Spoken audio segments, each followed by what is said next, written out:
Welcome, dear listener. Tonight, we embark on a soft journey through the whispers of time.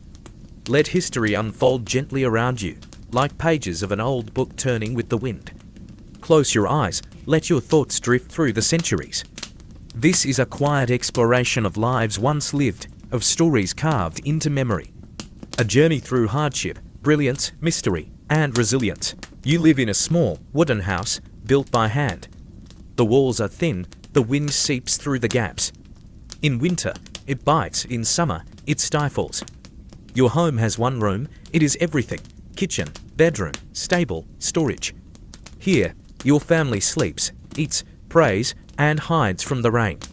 Animals sometimes sleep beside you, pigs or chickens tucked in the corners, because warmth is precious. There is no mattress as we know it, just a large sack filled with straw, flattened and damp. It creaks under your weight, and sometimes things move inside it. Insects, mice, tiny companions of the medieval night. Light comes not from bulbs, but from candles, precious and smoky. Or from the fire, burning in the middle of the room, fed by damp logs. There is no chimney, the smoke curls into your lungs, your eyes, the beams overhead. The air always smells like wood, ash, and the sweat of the day. Hygiene, as we know it today, did not exist. Bathing was rare, perhaps once a week, or even once a season. Water was fetched from a nearby stream or well, carried in wooden pails, heavy and cold. Hygiene, as we know it today, did not exist. Bathing was rare, perhaps once a week, or even once a season. Water was fetched from a nearby stream or well, carried in wooden pails, heavy and cold. Hygiene, as we know it today, did not exist. Bathing was rare, perhaps once a week, or even once a season. Water was fetched from a nearby stream or well, carried in wooden pails, heavy and cold. Diseases spread quickly through water, through touch, through air. People feared illness, but understood little of its cause. A fever might be blamed on a curse, or a sin, or the movement of the stars. Plagues would come like ghosts in the night, and entire villages would fall silent within weeks. Food, a simple, often repetitive meal, the table, if you had one, was bare and rough. Each day brought the same: bread, thick and dark. Porridge made from oats or barley, boiled with water or milk if lucky. Vegetables, root crops, onions, cabbages, whatever grew that season. Salt was expensive, spices were for the rich. Flavor was a dream, most meals were filling, but not enjoyable. Meat, rare, a chicken on holidays. Maybe salted fish if you lived near the coast. Often, you went to bed hungry. And when food ran low in winter, your body felt every bite it didn't get. But even still, meals were shared. Around the fire, people talked, laughed, prayed. The bread passed hand to hand was more than sustenance, it was life. Clothing, one set, many years you owned only what you wore. A tunic, made of coarse wool, a belt, a simple cloak. Shoes, if you had them, were leather, worn thin and patched again and again. Your clothes were heavy when wet, and always smelled of smoke. They rarely saw water. Washing clothes took time, strength, and firewood. So they remained dirty, like most things in the medieval world. Children wore hand-me-downs, clothes were mended, patched, and passed on. Fashion was for lords and ladies. For most, clothing was a tool meant to protect, not to impress. Health, life without medicine. Pain was part of life.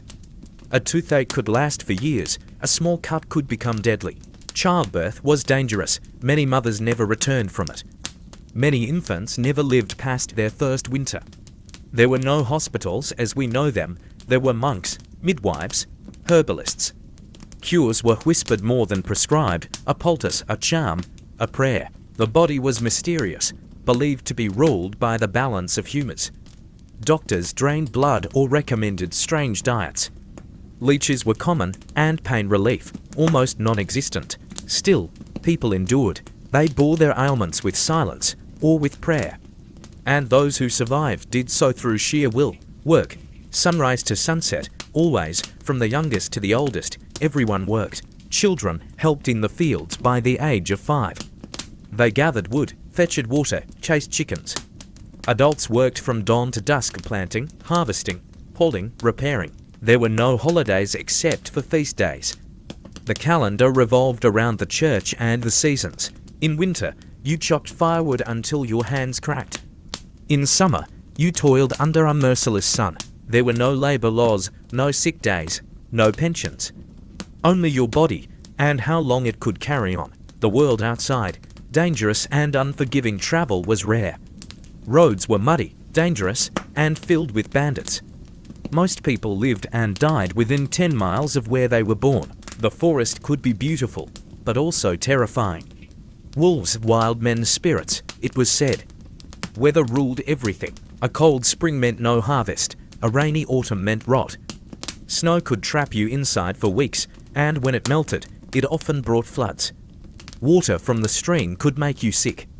So people brewed ale, light, low alcohol, but safer than the water. Nature was a powerful force. It gave and it took without warning. Religion and society, a world divided, faith was the anchor. The church decided what was right and wrong. Every village had a chapel, every town, a towering cathedral. Priests were both spiritual guides and keepers of knowledge, but society was rigid. You were either noble, a priest, or a peasant. And if you were born into the fields, that is where you stayed. Women had little freedom. Marriage was often arranged. Life was centered on duty, to your land, to your family, to your God. Justice was rough. Punishments were severe. Steal a loaf of bread, and you could lose your hand. Displease a lord, and you might lose more. Still, within this structure, there was beauty. The bell that rang each morning, the hymns sung at night. The stories passed from mouth to mouth by firelight. In the darkest times, people clung to each other. To faith, to hope, to the dream that their children might live better. The final reflection, life, despite everything. Life in the medieval era was not romantic.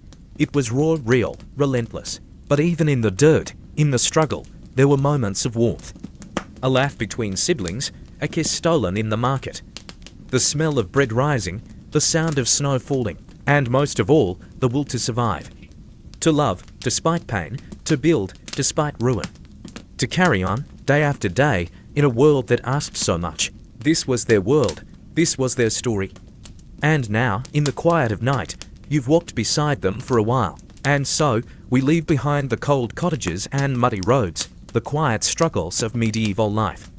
A world built on routine, hardship, and quiet survival. But not all stories from the past are lived in silence. Some are marked by ambition, by strategy, and by the unwavering desire to rise far beyond one's beginnings. From the dim glow of peasant homes, we now step into the grand, glittering halls of imperial power. Our next story begins not in poverty, but in transformation. It is the story of a young girl born in a distant land, who would become one of the most powerful and influential women in world history.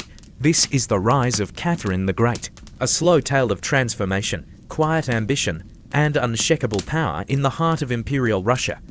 Let us now shift from the muddy paths and straw beds of medieval Europe to the frozen landscapes and candlelit palaces of 18th century Russia. Here, history unfolds not among peasants and plagues, but behind the golden curtains of royal courts, where glances carry meaning, alliances are whispered, and power is both a performance and a burden. This story begins not in Russia, but in a quiet corner of northern Germany, in a small principality where snow dusts rooftops and time moves slowly. It is in this calm setting, in the year 1729, that a girl named Sophie Friederich August von Anhalt-Zerbst was born into a noble yet modest household. Her family name held titles, but little power. Her early years were shaped by discipline, by structured education, and by an early awareness that the world beyond her town was vast and full of possibility. From a young age, Sophie was known for her sharp mind and keen curiosity. While other children played, she read books. She observed those around her, memorized foreign phrases, and asked questions that no one expected from a child.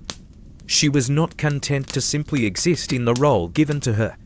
She quietly prepared for something greater, though no one around her could yet imagine just how far her path would reach. By the age of 14, Sophie had already caught the attention of powerful eyes far beyond her homeland. In the Grand Court of Russia, Empress Elizabeth was searching for a wife for her nephew and heir, Grand Duke Peter, Peter was of royal blood but held little charm.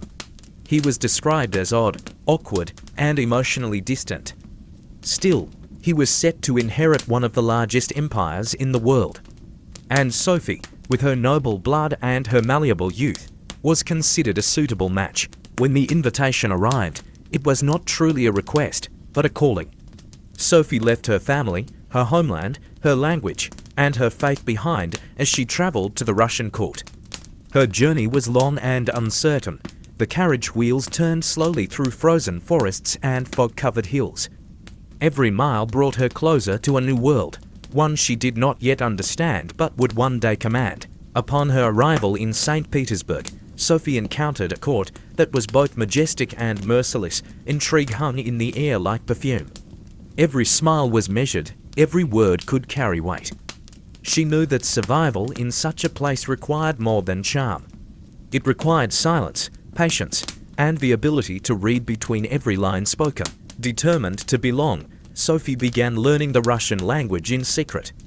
Each night, after the candles were extinguished and the palace halls quieted, she practiced her pronunciation. She mimicked the prayers of the Orthodox Church. She immersed herself in Russian culture until she could move through court with ease and grace. Her efforts paid off. When she formally converted to Russian Orthodoxy, she was granted a new name, Ekaterina Alexeyevna. The world would come to know her simply as Catherine. Her marriage to Grand Duke Peter, however, was cold from the beginning.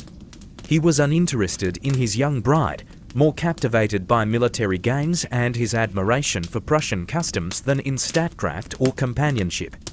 Catherine, however, did not let rejection define her. Instead, she took it as permission to forge her own way forward. She observed the way power flowed in court, who whispered to whom, who was feared, and who could be trusted. She wrote in secret journals. She read works of philosophy and governance, and she began to form her own ideas about rule, order, and authority. As years passed, Empress Elizabeth grew older, and when she finally died in 1762, Peter ascended to the throne as Peter III, but his reign was unstable from the very beginning. He made sweeping changes without caution, insulted the Orthodox Church, alienated the nobility, and prioritized foreign alliances that unsettled the military. His enemies multiplied quietly behind his back. And Catherine, who had spent years waiting and learning, recognized that the moment had come. With the help of trusted allies in the military and aristocracy, she acted swiftly. It was not a bloody coup. There were no grand speeches or flaming banners. It was a quiet, precise shift in power. Peter was arrested and sent away. Days later, he died under mysterious circumstances. Officially, it was said to be a natural death, but few believed the story.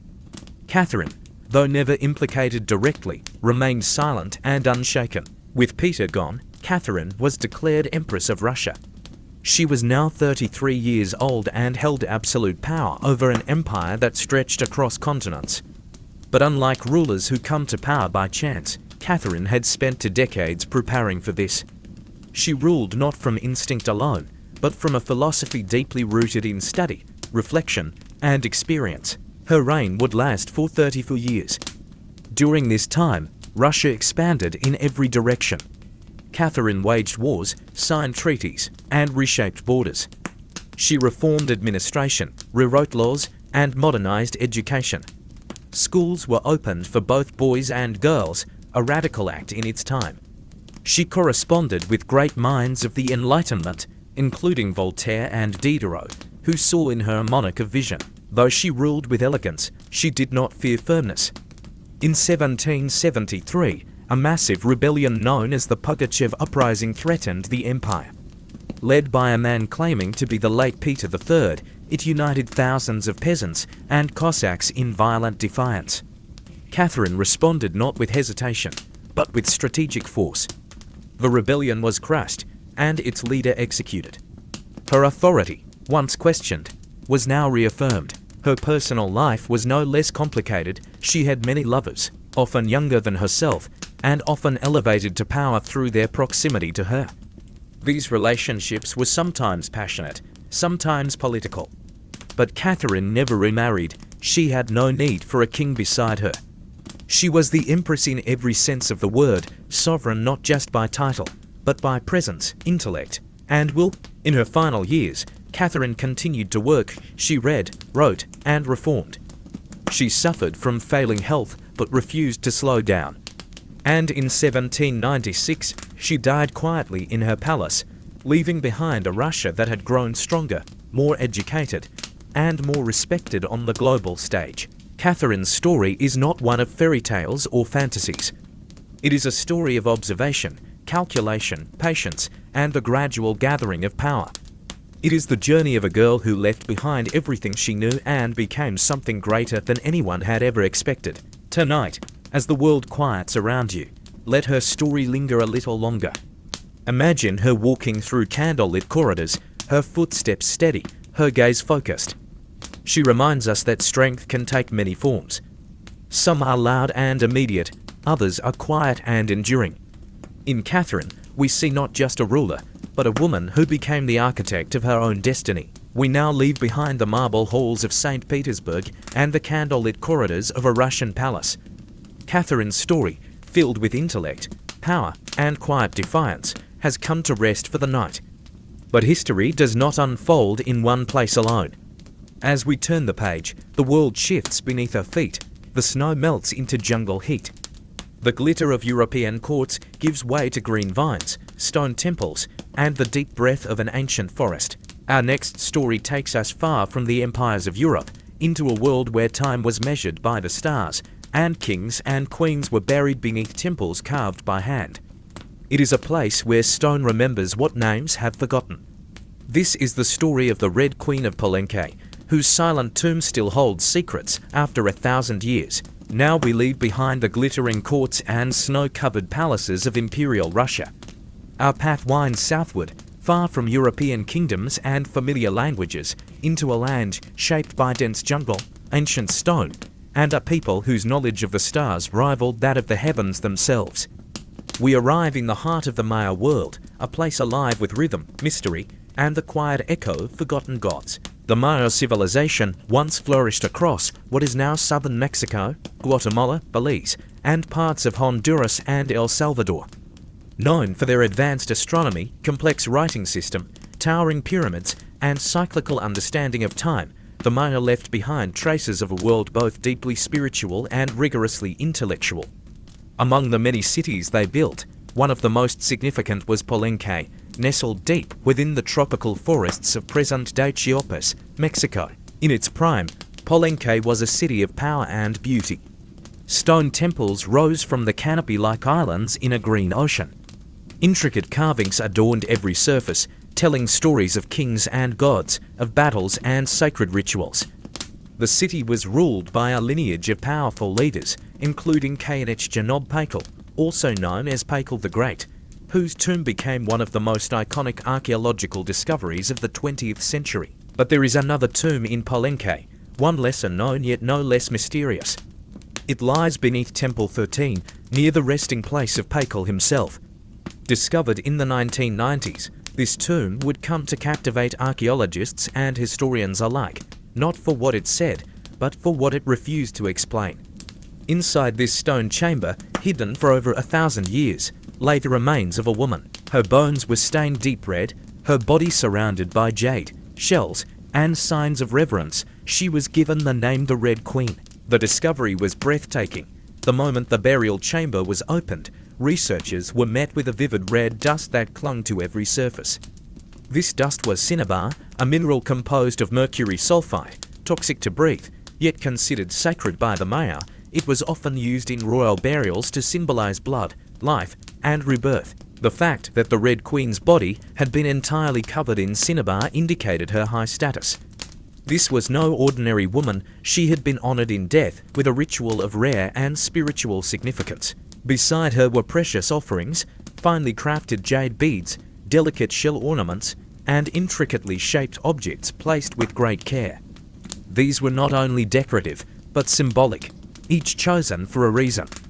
Jade was considered more precious than gold, associated with life and breath. Shells were linked to water, fertility, and the sea, which was believed to connect the earthly world with the underworld. The placement of these items suggested the woman had held a role of profound importance, perhaps political, perhaps religious, or possibly both. Despite all this, her identity remains uncertain. Some scholars believe she may have been Sokuajor, the wife of Palenque the Great. This theory is supported by her proximity to his tomb and by the richness of her burial. However, tests on the remains revealed that the woman and Palenque were not closely related by blood, which challenges the theory that she was his wife, unless she came from another noble house. Others have suggested she may have been a high priestess, or even a ruler in her own right. The Maya did have female leaders, though they were rare, and often surrounded by symbolism relating to the moon and fertility. What makes the mystery even deeper is the silence surrounding her tomb. There were no inscriptions naming her, no stele outside the temple depicting her face or accomplishments. It is as if she was buried not only in stone, but in secrecy. Perhaps this was intentional, perhaps her power was feared. Or perhaps, over time, the memory of her reign faded, lost to war, collapse, or the quiet erosion of jungle and time. The tomb itself is small and quiet, carved deep into the temple platform. The walls are thick, the air still. It is a place of stillness and weight, where centuries of silence press in from every side. When standing within its stone boundaries, one can feel the past settle gently over the skin. The presence of the Red Queen lingers, not in sound or voice, but in the way the light falls across her resting place, in the deliberate way her bones were arranged, and in the crimson powder that still stains the chamber floor. Cinnabar was not chosen by accident, in Maya belief. It represented more than just color. It was a symbol of sacred transformation, of the soul's passage into another realm. The application of cinnabar was both a spiritual and ceremonial act. It marked her as someone destined to cross the boundary between the living and the divine. To be covered in red was to be marked as eternal, and so she remains, this silent woman in red, cradled in stone, wrapped in ritual, and guarded by centuries of mystery. Her face is unknown, her name is uncertain. Yet her presence is undeniable. She reminds us that not all power wears a crown, and that silence can be just as commanding as any royal decree. The Red Queen speaks without words. Her story is incomplete, yet deeply felt. She offers no answers, only questions that echo through the halls of archaeology and human imagination. Who was she? What did she believe? What did she see in the stars before she closed her eyes for the final time? As we drift further into this quiet night, let us hold her story close. Let us walk gently through the sacred ruins of Palenque, listening not for voices, but for echoes. The past does not always shout. Sometimes it whispers through stone and time, waiting patiently to be heard once again. Tonight, we wandered through 3 distant worlds, each shaped by time, silence, and the resilience of those who lived within them. We began among the smoky hearths and straw beds of medieval Europe, where life was shaped by hardship and humility.